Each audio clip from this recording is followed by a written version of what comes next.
Up now, we have Zach Cavanaugh, Content Director at Zulu Republic, and we're talking about social impacts with blockchain. Can you please give him a very warm welcome to the stage?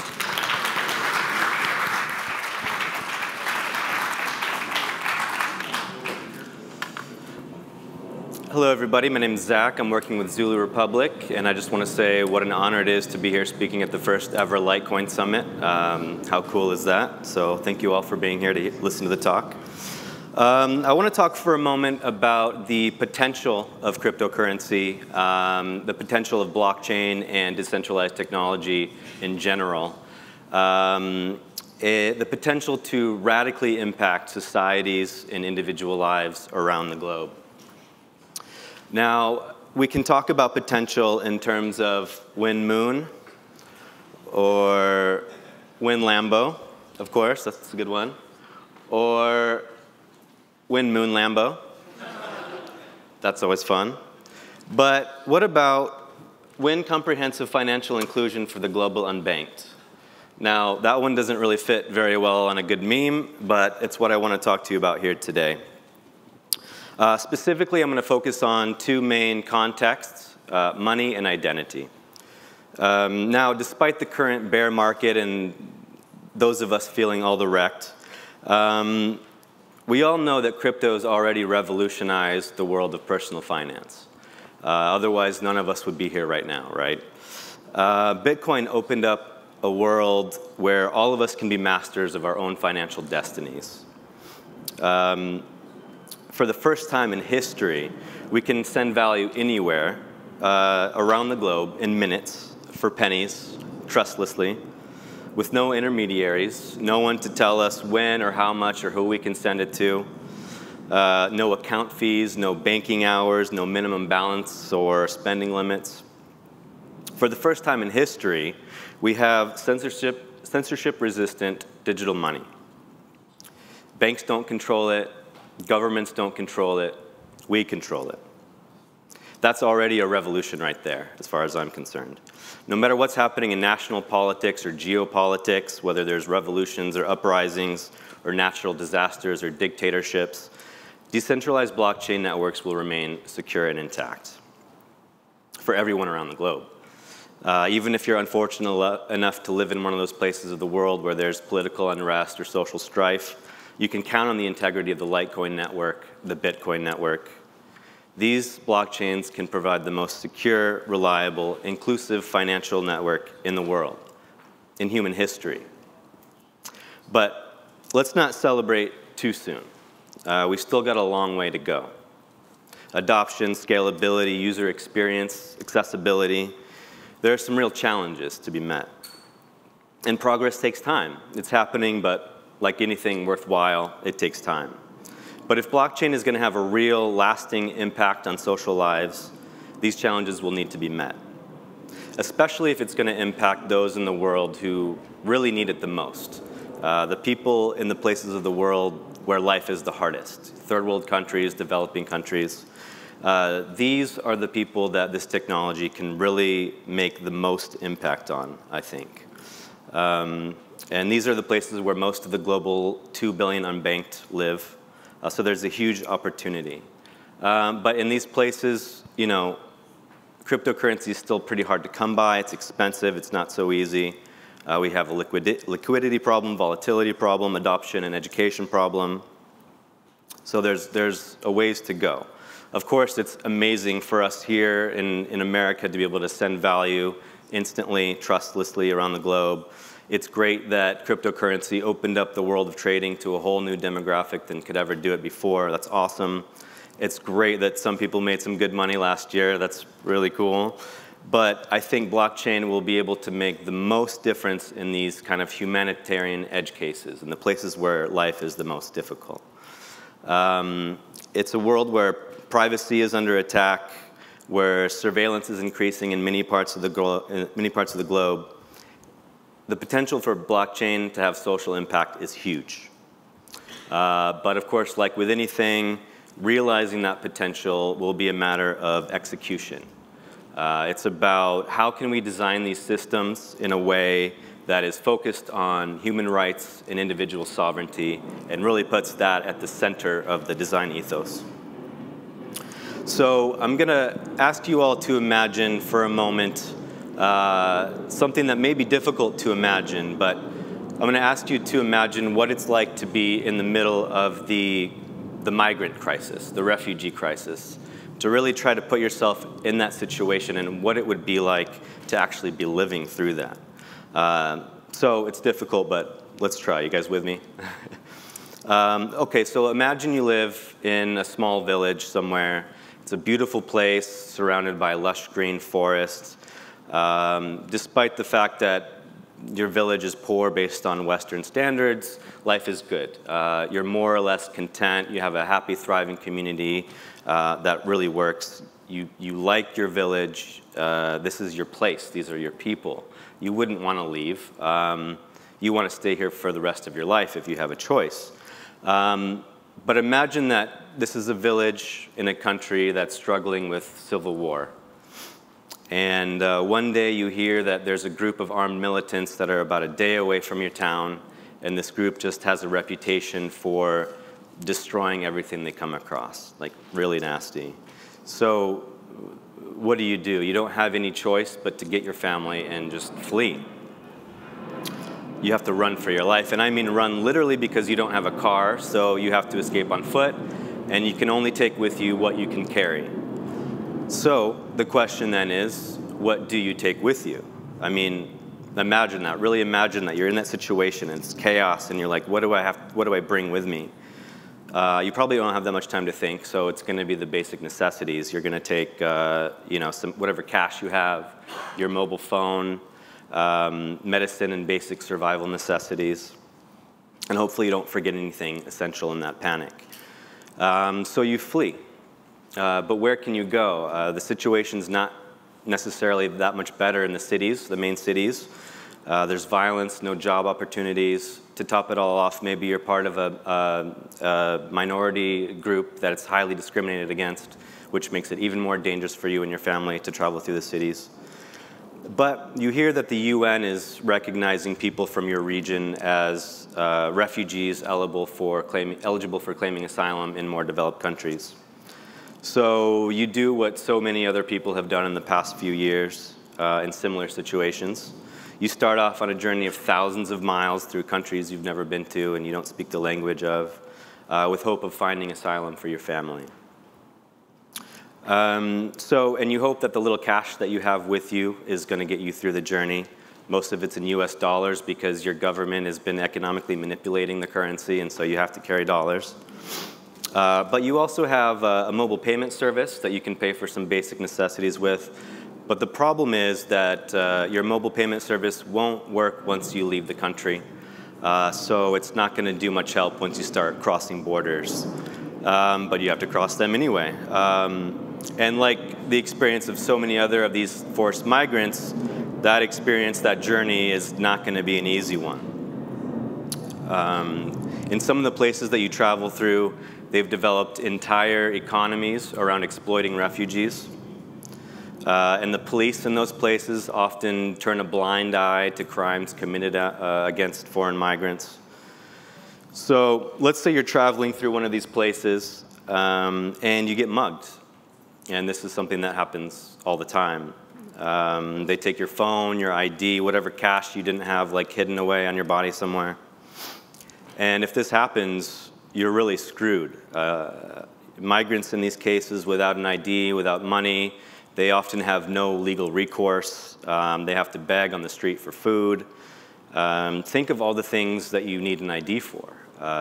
Getting a job, an education, putting a roof over your head, even for one night in many cases to get a hotel, accessing banking services, registering births, deaths, marriages, getting medical care, qualifying for social benefits. The list goes on. Without an ID, you're more likely to be swept up in human trafficking, forced labor, sexual slavery, like really nasty stuff. You're more likely to be arrested and deported back to your home country, where if you're a refugee, that can be really dangerous. I mean, in many cases, that can be a death sentence to be sent back. So, and if you do finally make it to a refugee camp where you can register for asylum, Not having an ID is going to make the process much more difficult, and you run the risk of having your claim of asylum denied. And a lot of these people spend years of their lives in these camps waiting for asylum requests. You can see here just a very complicated map of these human migrant flows. It's pretty insane. Last year was the worst year on record for refugees and displaced people. 68.5 million displaced people, 25.4 million refugees, and 10 million stateless people in 2017.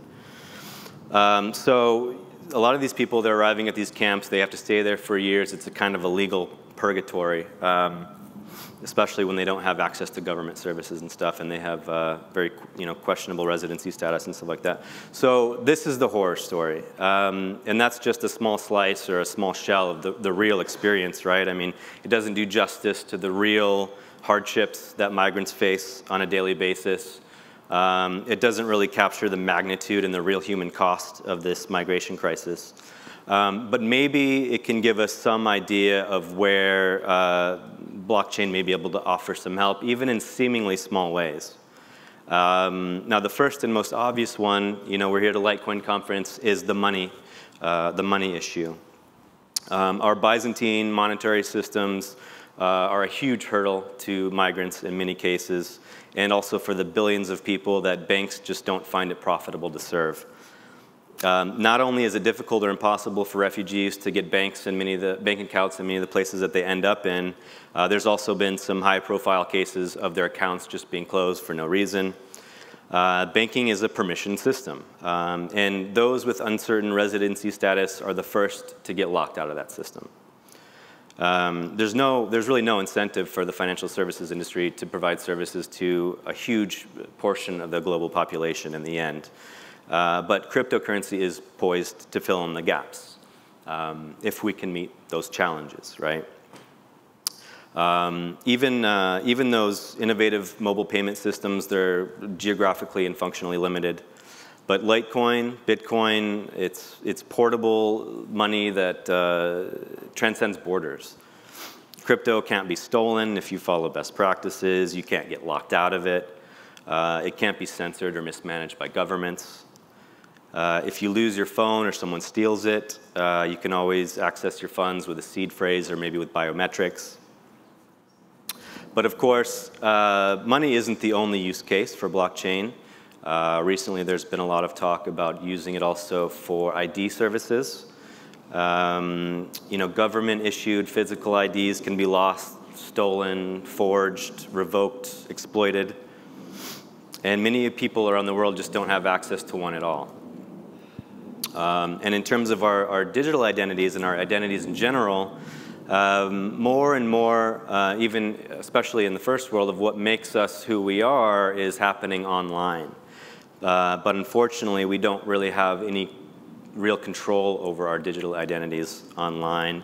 Our sensitive data is spread all over the internet in centralized databases and servers that are vulnerable to theft and abuse and exploitation. If we really care about freedom and sovereignty, we shouldn't allow our identities to be owned and controlled by corrupt governments or companies that have the profit motive. It should be in your control, right? You may have heard something about these new systems that are called self-sovereign identity systems. This was a term invented by the cryptographer Christopher Allen, who basically invented the idea in an influential blog post called The Path to Self-Sovereign Identity. And essentially, these are blockchain systems built with privacy, security, and individual sovereignty at the center of the design. With self-sovereign ID, a person's sensitive, personally identifying information is completely in their control. Much like how cryptocurrency puts people back in control of their own finances, self-sovereign identity puts people back in control of their own data. So it lets you decide when and with who and how much of your information, your data you want to share, and to limit the disclosure of unnecessary data whenever that's possible, and nobody can access that information without your permission. Now, in the cases of migrants and refugees, If we had a widely accepted self-sovereign identity system, it couldn't get lost or stolen or revoked or used for fraud. And it could simplify the process of applying for asylum, getting financial aid, accessing legal and health services. It could go a long way if it was actually adopted and implemented. So going back to our little thought experiment of like trying to imagine what it's like in that situation, it's not like blockchain is going to automatically solve the refugee crisis. It's not going to be, being a migrant is not going to be a day at Disneyland all of a sudden. But it may help to address some of the more common problems. So again, imagine that you're fleeing, but this time you're not limited to just carrying physical cash or to a mobile payment service. You can actually carry Litecoin or Bitcoin with you wherever you go. And you have a completely borderless, mobile, censorship-free, self-sovereign way of managing and transporting your wealth with you anywhere. So when you arrive in a new city, in a new country, instead of having to exchange cash and probably pay a hefty fee, maybe you can find a merchant that accepts Litecoin and you can get the basic necessities that you need right there. And even if you don't have a smartphone, you don't have access to the internet, you can use a service like LiteIM, which lets you send Litecoin via SMS messaging. So that's pretty cool. And your money's still there with you whenever you need it, wherever you go. You don't have to arrive, broke and destitute on the street begging for money. As far as the self-sovereign ID side goes, these systems are still in their infancy. We're still building them, so we don't know exactly what it's going to look like. But you can imagine that before you leave home, you're able to pre-register with a United Nations approved self-sovereign identity provider. You go through a basic KYC onboarding process, but after that you have an irrevocable blockchain ID that's accepted by the UN and most of its member states. You can't lose it, nobody can steal it. It goes with you wherever you go. You can access it from your phone, but of course if you lose your phone, if someone steals it, you can get that data back with a seed phrase or maybe with biometrics, and your government can't revoke it. No country can deny you financial aid based on not having proper identification. Nobody can see your data without your consent. And when you do arrive at this UN refugee camp, your ID is already in the system, so your application for asylum is processed much more smoothly.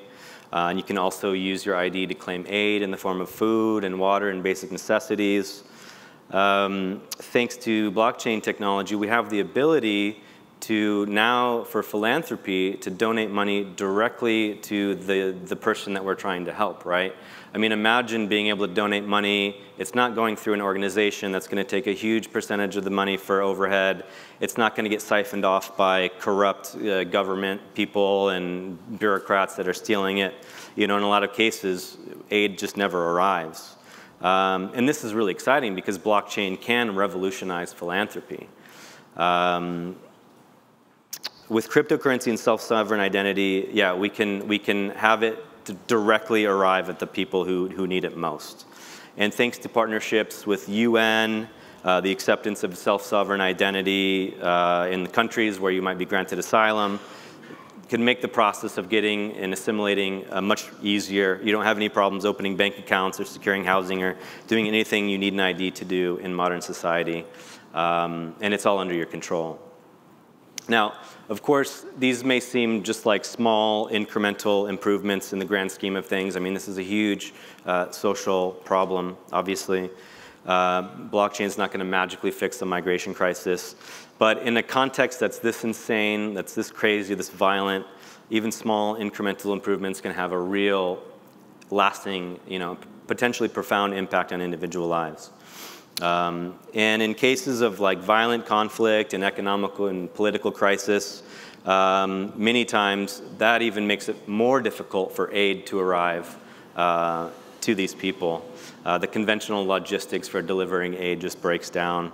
Now blockchain systems can also be more secure because you're cutting out these intermediaries that can be exploited or can be corrupt. Blockchain systems can be trustless. They can be easier to use. And they can even survive natural disasters that might wipe out more centralized databases. Now, I've been focusing on the migration crisis as kind of a specific context. And the big themes have been identity and money. But of course, the social impact of blockchain can be much bigger than that. It's just that these are some of the areas that the technology can really have the most immediate and maybe most impactful effect. And there are many more people, obviously, around the world that are going to be helped by this technology. The implications of censorship resistance alone are huge. As authoritarian regimes continue to hold power around the globe, cryptocurrencies can be an important financial lifeline to billions of people. In much of the developing world, people are still relying on cash remittances, fiat transfers to survive, and the fees for that are often really crazy, like 20%. But as I speak, people are developing blockchain systems, decentralized systems for real major social impact. Censorship and fraud-resistant voting systems, immutable databases for securing property rights, renewable energy cooperatives, humanitarian microfinance networks. The list goes on and on. Real financial inclusion, real open access, real global coordination. These are the things that blockchain can really have the most impact on. Now, again, there's a lot of work to be done before we can get there, and it's not like it's going to solve the crisis, but they can really make, this technology can really make an impact on the individual level if we build these systems with privacy and human rights in mind. With digital identity systems, these are coming whether we're ready for it or not. The UN, according to their Sustainable Development Goals, have pledged to develop an identity system by 2030. So the question is, who will build these systems and how will the incentives be aligned? Will digital identity be built in a way that facilitates government surveillance, erodes privacy, and puts ultimate control in the hands of governments and corporations? Or will they be built with privacy, human rights, and individual sovereignty at the center of the design?